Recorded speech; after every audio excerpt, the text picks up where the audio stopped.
Hundreds of people, including non-Catholics, reported seeing the unbelievable. The host and the priest's hand began to shine and revealed a brilliant image of a cross moments before a deadly tsunami. Nestled on Colombia's Pacific coast, the small, vulnerable fishing village of Tumaco faced its darkest hour. Today, we explore the 1906 event where faith confronted a tsunami. You'll discover the power of the Eucharist, witness a community's salvation, and find a timeless message of hope. To truly grasp the magnitude of the miracle, we must first stand in the shoes of those villagers, feeling the solid ground turn to liquid terror and watching the ocean vanish before their eyes. The morning of January 31st, 1906, began like any other in the remote fishing village of Tumaco, Colombia. Nestled on the Pacific coast, this humble community was often described as vulnerable to the whims of nature. Life moved with the rhythm of the tides. That morning, many residents were attending Mass celebrated by Father Gerardo Larrondo, seeking their daily spiritual solace. Then, without the slightest warning, the world violently convulsed.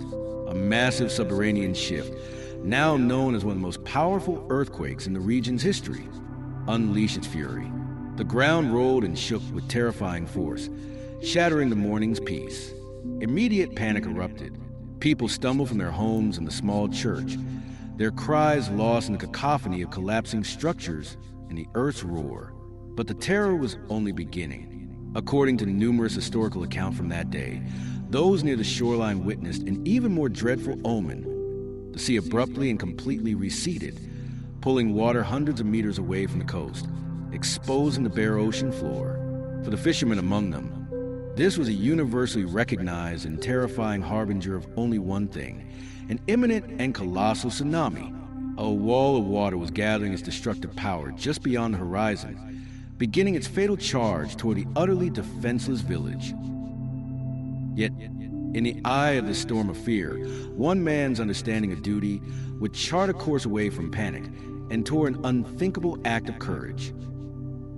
In the heart of this mounting chaos and existential dread, Father Gerardo Larrondo made a decision that transcended human instinct. While others scrambled for higher ground or clung to loved ones, he did not flee. Witnesses in his own later accounts describe a moment of profound clarity. His primary duty, as he perceived it, was to the spiritual safety of his flock. With remarkable composure, he secured the tabernacle containing the consecrated hosts, the real presence of Christ as believed in Catholic teaching, and, holding it close to his heart, began running not away from, but directly toward the source of impending doom, the advancing ocean. This counterintuitive, courageous act became a beacon amidst the panic, drawing the eyes of the terrified crowd. He stationed himself at the water's very edge, a solitary, defiant figure silhouetted against the overwhelming, raw power of nature. As the monstrous wave loomed large on the horizon, he raised a sacred host high above his head. This was no mere gesture.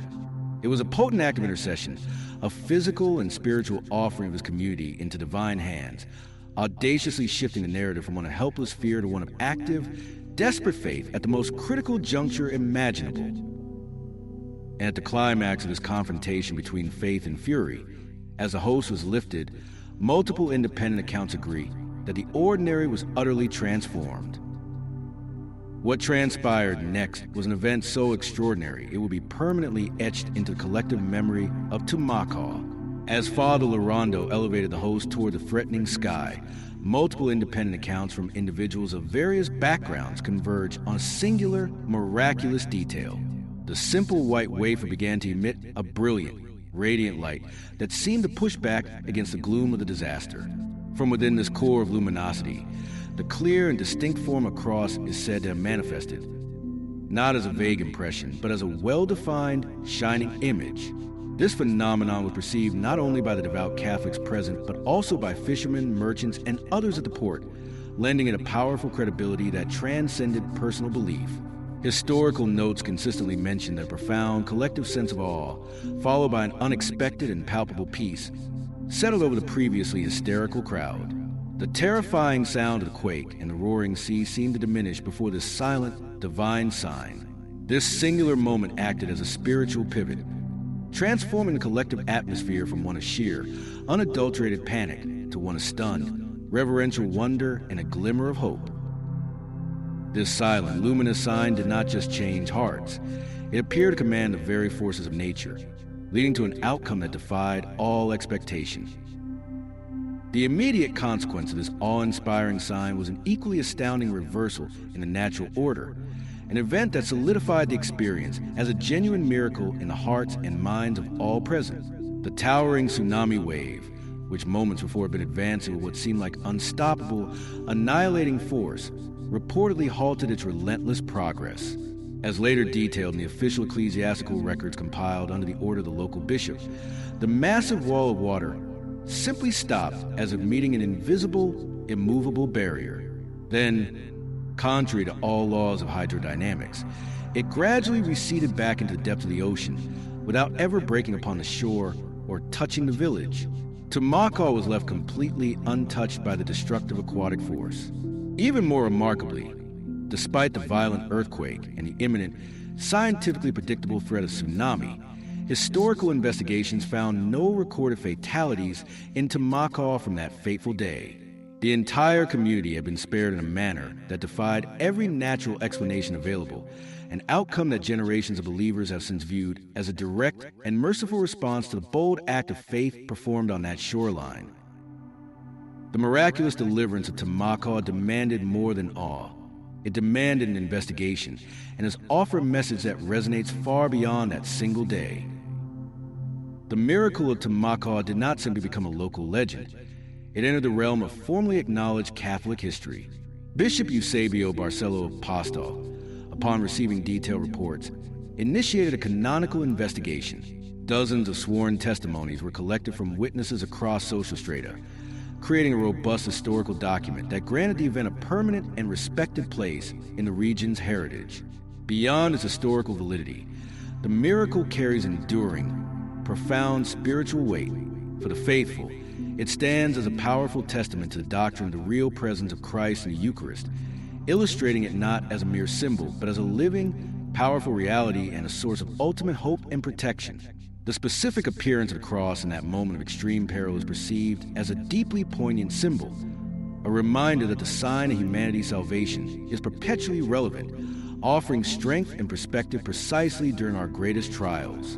Thus, the story of Tumaco endures not merely as an incredible tale of physical survival against impossible odds, but as a timeless invitation to trust in a steadfast, loving presence that is ultimately stronger than any tempest, whether in the ocean or in the human heart. The story of Tumaco, as meticulously recorded by the local bishop and corroborated by scores of witnesses, transcends a mere historical anecdote. It presents a compelling narrative where faith, in its most desperate and tangible form, encountered a force of nature and the natural order was interrupted. The core facts, affirmed by multiple sources, remain a community on the brink, a priest's intercession with the Eucharist, a luminous sign, and an inexplicable deliverance. The enduring spiritual value drawn from this event is clear and consistent across accounts. It is perceived as a profound affirmation of the real presence, a demonstration that the Eucharist is a living conduit of divine grace and protection, not a passive symbol. The cross that appeared in the moment of utmost peril is seen as a powerful symbol, reinforcing that the emblem of salvation is ever present, especially amidst our storms. Thus, the ultimate message of Tumaco is not a promise that life will be free of earthquakes or towering waves. It is an invitation to recognize that within our chaos, there exists a presence that can calm the most violent seas, both around us and within us. The true miracle is the enduring reminder that we are seen, we are loved, and we are never beyond the reach of a peace that defies understanding. If this story of faith and resilience spoke to you, consider subscribing to the channel. Your support helps us bring more such stories of hope and history to light.